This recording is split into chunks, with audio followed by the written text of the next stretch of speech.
All right, good afternoon, everybody. It's Jay again, and it is definitely cooling down around here. The sun is a lot lower in the sky than it was in the middle of the summer, which is usually straight overhead, just kind of blasting us down with that heat. So we are definitely cooling off here in the valley or in the desert areas.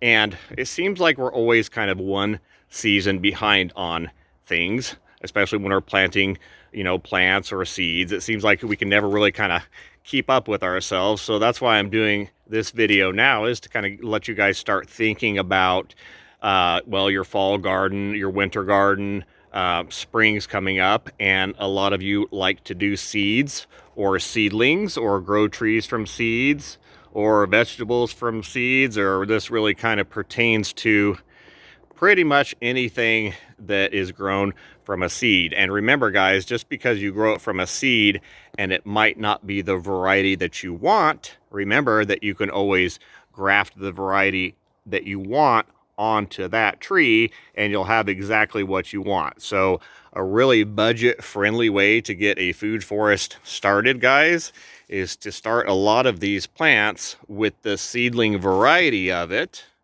and then contact someone like me that can give you scions to give you the actual fruit that you are wanting. Okay, so I am not discouraging growing things from seeds. In fact, I'll tell you that the seedling grown stuff is actually the best stuff and the strongest and the hardiest, because if you can get anything to grow from a seed, especially when they kind of fall on their own and germinate on their own. I mean, you can see this mango pretty much just fell into native clay soil there and has germinated and rooted, but it's also a seedling. So I can take a plant like this later and I can just cut this off and I can graft varieties that I want to onto it, and this will be the best mango tree in the valley, because it all depends on the root system of the tree. Remember that, guys. That's the most important part of the plant, is the roots. Up here, you can cut it off, you can change varieties, you can pretty much do whatever you want to, but if you start damaging the root system, well, then there goes the rest of the plant, right? So,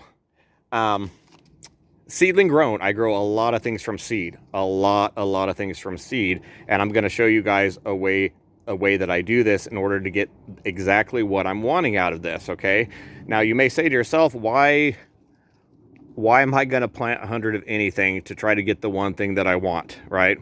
And I'm going to try to put this in as basic terms as I think most of you guys can grasp.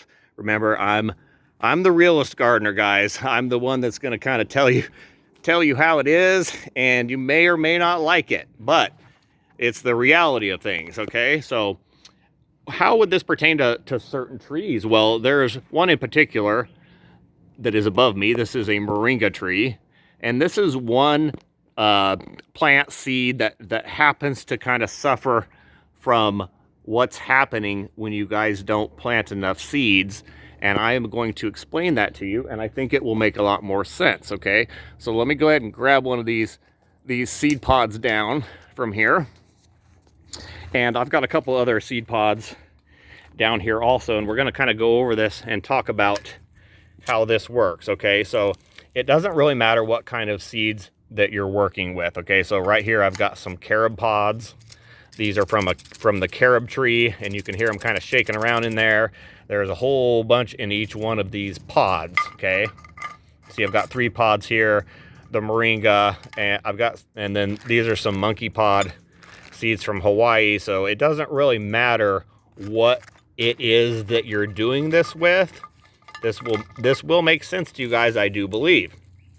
Okay, so most people have a tendency to kind of plant 1 or 2 seeds of something, right? And then they put their full expectation in that plant, and that plant's going to do good. Okay, but that's not the way nature works, and that's not the way reality works. Okay, so let's say you've got 100 seeds here in this carob pods combined, right? So I like to compare plants to people, because that's the way that people can kind of pick up that relationship a lot easier when they don't understand plants and how they behave. Okay, so let's say you've got these pods here, right? You got 100 seeds. Well, it's just like a classroom full of students, okay? You've got what? You've got your A students,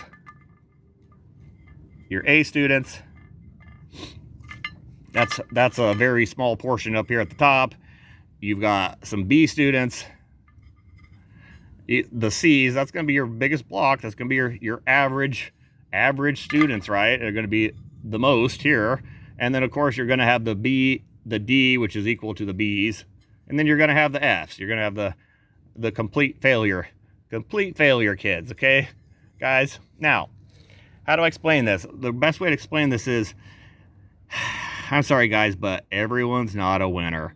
There's really no such thing as a participation award when it comes to plants, right? They're either going to be strong and awesome or they're not. That's really the situation.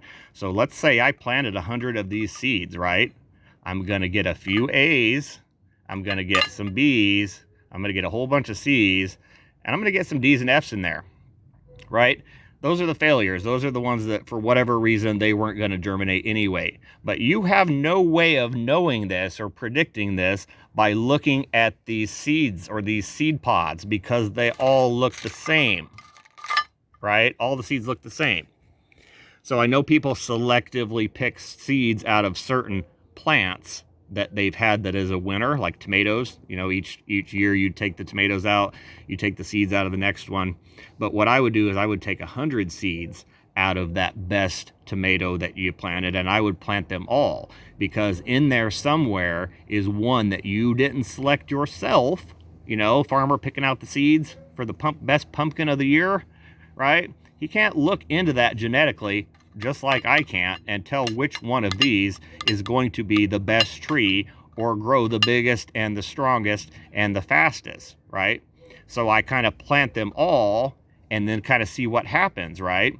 And why would I not give you guys some real world examples of this? Because this works whether or not it's you grow these in the pot or you grow these in the ground. So I'm going to give you 2 examples right now that should kind of smack you in the face and be like, okay, maybe I should plant a few more than I would normally and just cull the weak ones out. All right, guys, so here is your real world example, right? So I took curry tree seeds from the same plant, from the same flower bract, from the same berries.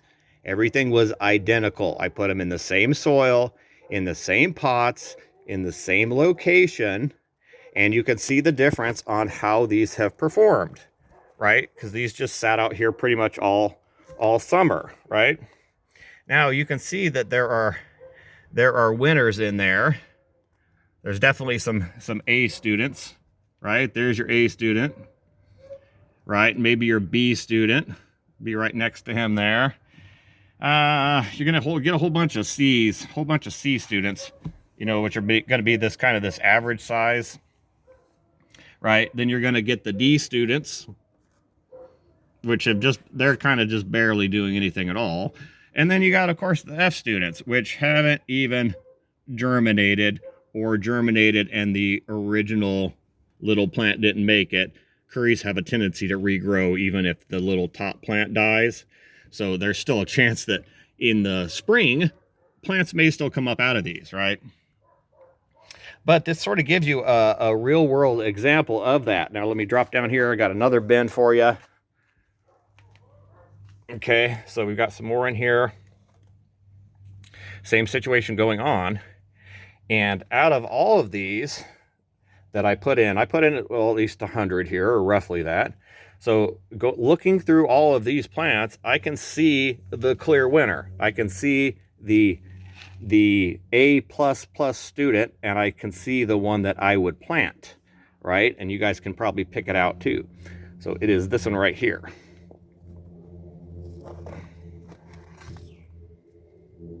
You can see that this one has performed quite a bit better than everybody else. It's nice and healthy. It's green. It's already grown that much from a seed in like 2 months maybe. Okay. So that is the one that I would plant in my yard. That's the one that I would select down. But I had no way of knowing that by just looking at the berries. Now, are these other plants okay? Well, sure they are. And in fact, these will catch up. These will catch up to these guys, but these are just going to smoke. This one's just going to smoke the rest of them. And it's going to be one of the bigger plants faster and more productive and yada, yada, yada. Okay. So that is the situation on that. And you can see it clearly real world right here with these plants. And I'm going to show you in the ground too, because I have another sort of example for you. Okay, and I think this will make a lot more sense to you. I'm not sure if you guys can see how many trees are out here, but what happened was I took out a mesquite tree. I had a mesquite tree here. It huge, covered this whole area, and it actually got a little too big. It started to kind of drown out some of the other plants as far as the light that they needed, right? So that tree was taken out not too long ago. In fact, there's a video on this being removed. And of course, we dug the entire trunk out of there. So what you're seeing, these little trees, especially the mesquite trees, these are not a sucker off of the root system of the old tree. Okay, so these are all seeds. These are all seeds that have fallen from the various trees. They kind of collected underneath that mesquite tree. Now that that mesquite tree is gone, now these have a chance to take over as far as their light and nutrition and space goes, right? And that's exactly how it happens in nature, where you've got mama tree, and once mama tree goes away, now you've given the opportunity for all these other plants to now thrive, okay? So I don't know if you guys can actually see how many trees are in here, but there's about 50. If we get down in here, there's about 50 trees that have germinated in this area, okay? Mesquite, mesquite, mesquite. And every one of them's actually doing good on their own, right? White lead tree, mesquite. You can see that every one of these is different. And actually, that's kind of neat that you can notice that too, because when you grow mesquites from seed pods, every one of those seeds is going to give you actually a different plant, okay? So your likelihood to get, like let's say you planted seeds from a thornless mesquite, the chances of you getting a thornless mesquite on that are about 50-50, because most of the seeds in that pod are actually going to give you thorned mesquite trees, and that's why people don't plant seeds from mesquite trees. So the way mesquite trees are propagated is people will have a mesquite tree that is thornless, and they will air layer a branch off of that so that you know that that is a thornless mesquite. And that's how they're done here, right? They're not grown from seed because you have such a genetic variation of these that they never know what they're gonna get. So if you want the exact, thornless mesquite that they've got at the nursery, well, they're all clones of each other, right? Which has some problems on its own. That could be a whole nother video. Cloning too many of the same plant, okay? Now, you've got that genetic variation, right? And I'm really hoping this does come through so you guys can see that literally every one of that's a morning glory tree. Mesquites of all kinds are growing in here. White lead trees. That's the very aggressive big ones here, right? And they're 6 feet since I cut down the tree. So since I leveled that mesquite, all these guys that were waiting here have all grown to at least 6 foot. So here's one that's taller than me, actually. So having a tree gone, it's not gone for very long, especially around here, because you end up having all these things kind of grow back up again. So what does this allow me to do, or if I wanted to do this, okay? So now this would allow me to select exactly which tree that I wanted in here, right? But I would have no idea without knowing that, right? And if I come back here to this one, the biggest one, you'll notice that this one is the most thorny. I mean, that's nasty. This has nasty thorns on it, okay? So I obviously would not want this tree, but it's growing the most aggressive, and I'll tell you, it's because of the thorns. Anything thorned here that can protect itself is gonna blow out of the water something that's not, right? Now, if I kind of dig through these and I look around a little bit more, Well, here is a thornless one. Okay, here is a thornless, completely thornless mesquite. And then I think I saw one up here too, and this one's pretty tall too. This one is also thornless. You can see that this one has nothing. I can run my hand right up it, and I'm not getting stabbed to death like this one here. So this is very important when it comes to things like moringa, okay? The moringa pods, because people plant one or two of them and then expect good results off of those. And what if you pick two of the losers? Like, what if you accidentally, in that seed pod, you grabbed two of the F students and you planted those, and every year you do that on accident because you're only trying a couple seeds here and there, and you're wondering why people are getting a moringa that's growing 20 feet out of the ground yearly, right? And they're wondering why theirs aren't doing that either. You know, their seeds are rotting or whatever's happening, right? So if they would put in the entire seed pod, plant the whole pod worth of seeds, or maybe even 3 pods worth of seeds, and then let them grow, and inevitably there's going to be a winner. There's going to be one clear winner, right? There's your A student, right? And then you got some B's, some B students here, right? And then on down. And depending on if you want them thorned or not thorned, or these have different color leaves. We got some grays, we got some greens, we got some lime greens. It's just a literal little jungle in here. Let me see if I can show you. See all these little trees? Boop, boop, boop. Look at it, just tons of them. All these little seedlings, right? They were just waiting because the soil's so fertile here. Oh my gosh, it's so fertile. They were just waiting for this to happen. Right? So that is hopefully a real world example for you guys on why I plant so many seeds of things and select out the winners. And those are usually the ones that go into the nursery now, because I know that that is going to perform in Arizona, you know, to my local crowd as good as it's ever going to get, because usually they're selected off of a tree that's already been here. So it's already acclimated, and then you take the seeds from it, and now that's going to be your second generation on that plant. And those seem to do really, really, really, really, really well.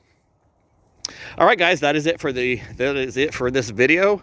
If you like information like this, please like and subscribe, and I will do more of these, obviously, as we start to cool down a little bit. And if you have any ideas on any topics you'd like me to cover, well, I can pretty much cover the whole gamut. I just don't know what people necessarily want to watch. So if you have any ideas, you can go ahead and leave those in the comments below also. All right, guys, that is it. Thank you for watching.